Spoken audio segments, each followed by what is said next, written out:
Почти призрак оперы. В болгарских театрах создавали фиктивных работников. Подозреваемые вышли под залог.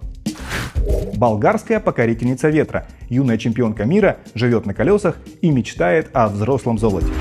Хаос в аэропорту Софии. Почему у пассажиров впереди еще 7 лет страданий? Привет, друзья! Это ТК Болгария Ньюс. Субъективная подборка, но объективных новостей за неделю. В Болгарии уже вторую неделю подряд широко обсуждают криминальную повестку, борьбу с покупкой голосов перед выборами и крупное мошенничество в театрах страны. Про скупку голосов мы рассказывали в прошлый раз. Сегодня про хищение бюджетных средств. В 2 театрах, в Разграде и Смолине, с помощью специального софта создавались фиктивные рабочие места. Кто все эти люди? Зарплаты сотрудников в кавычках оседали в карманах участников мошенничества. На неделе подозреваемые вышли на свободу под залог. Среди них организатор схемы, разработчик софта и директор Разградской филармонии. Суммы залога составили от 10 до 50 тысяч левов, при том, что по данным следствия мошенники похитили более 1,5 миллиона левов.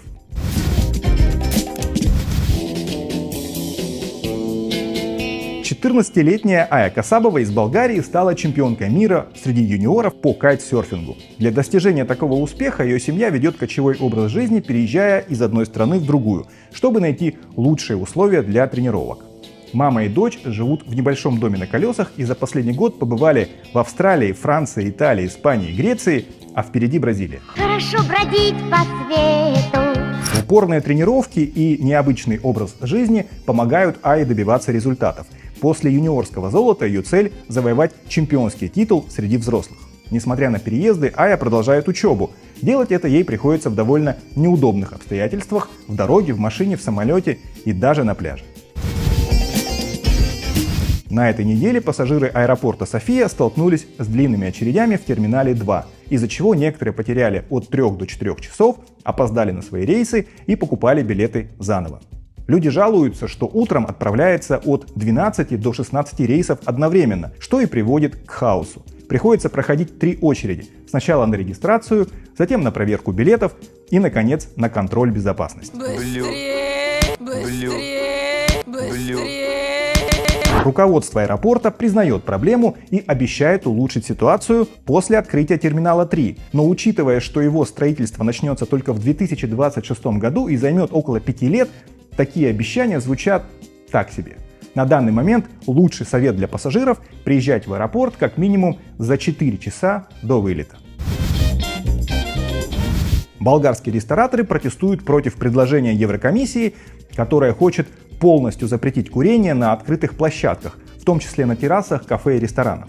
В отрасли опасаются, что это резко уменьшит поток клиентов и может нанести серьезный удар по их бизнесу. Еврокомиссия предлагает создать поколение без дыма к 2040 году.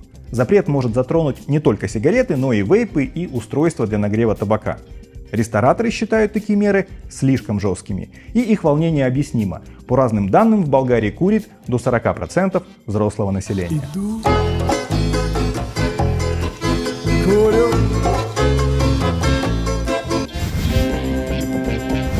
Стоимость самой недорогой чашки кофе из уличного автомата в Болгарии может вырасти в 1,5 раза до 1 лева. Это невозможно! Причина – резкое увеличение цен на сырье. За год некоторые сорта кофе подорожали в 3 раза. Такую оценку дали в Болгарской вендинговой ассоциации. Цены на кофе толкают вверх глобальные причины – изменение климата и урожайности, небольшие мировые запасы и проблемы с транспортировкой. Болгария готовится к новому сезону гриппа. В глазах темнеет. Сейчас большинство обращений к врачам связаны с ковидом, но врачи предупреждают, следом придет грипп. По прогнозам он затронет от 10 до 20% жителей, а пик эпидемии будет в январе и феврале следующего года. Каждый год грипп уносит жизни около 2000 человек, особенно среди пожилых людей старше 65 лет и маленьких детей. В страну уже привезли 350 тысяч доз вакцины, которые будут распределены бесплатно среди людей старшего возраста. Власти также рассматривают возможность вакцинации детей от 6 месяцев. Эксперты настоятельно рекомендуют сделать прививку, особенно людям из группы риска. Астрономы зафиксировали полярное сияние над Болгарией. Прошу всех взглянуть на небо. В ночь на 11 октября небо на севере страны засветилось красным светом. Свет был слабо различим невооруженным глазом, но на фотографиях, снятых даже с телефона, явление фиксировалось довольно четко, рассказали астрономы. Причина — сильная геомагнитная буря, которую специалисты заранее спрогнозировали. Индекс активности довольно высокий, он достиг значения 8. Это уже второе полярное сияние, наблюдаемое над Болгарией. Первое произошло в ноябре прошлого года. На неделе было много новостей о полноправном членстве Болгарии в шенгенской зоне, то есть об отмене погранконтроля на сухопутных границах, на воздушных и морских контроля уже нет. Настроения менялись от оптимистичных «вот-вот все случится» до пессимистичных «еще не скоро». Возможно, решение будет принято до конца года. Ну а пока Болгария делает все, чтобы сомнений в ее готовности к полноправному членству в Шенгене ни у кого не осталось.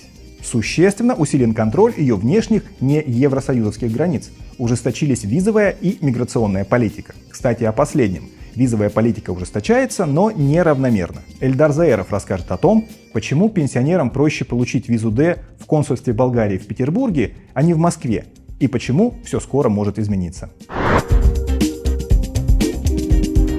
Москва и Питер — разные города, все о них спорят, о различиях и преимуществах. Но это удивительным образом касается и нашего бизнеса, то есть именно релокации в Болгарию. Отношения работы консульских сотрудников в Петербурге и в Москве колоссально отличаются. Если в Москве постоянно людей топят, немножко агрессируют в сторону людей, то в Петербурге таких проблем не возникает.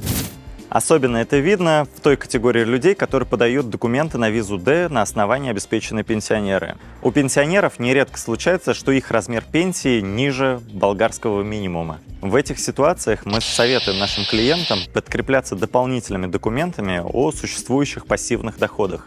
Так вот, до последнего времени московское консульство категорически не принимало сопутствующие вот эти документы, которые подтверждали пассивные источники доходов.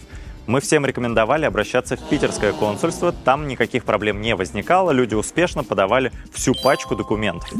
Мы по-прежнему рекомендуем нашим клиентам обращаться в петербургское консульство, там не возникает никаких проблем, как все работало, так и работает. Но на этой неделе появилась обнадеживающая информация, что в Москве начали принимать эти сопутствующие документы.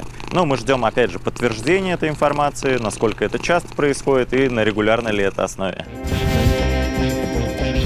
Это, друзья, все новости, которые мы для вас подготовили. Будьте здоровы, до новой встречи, всего доброго, пока!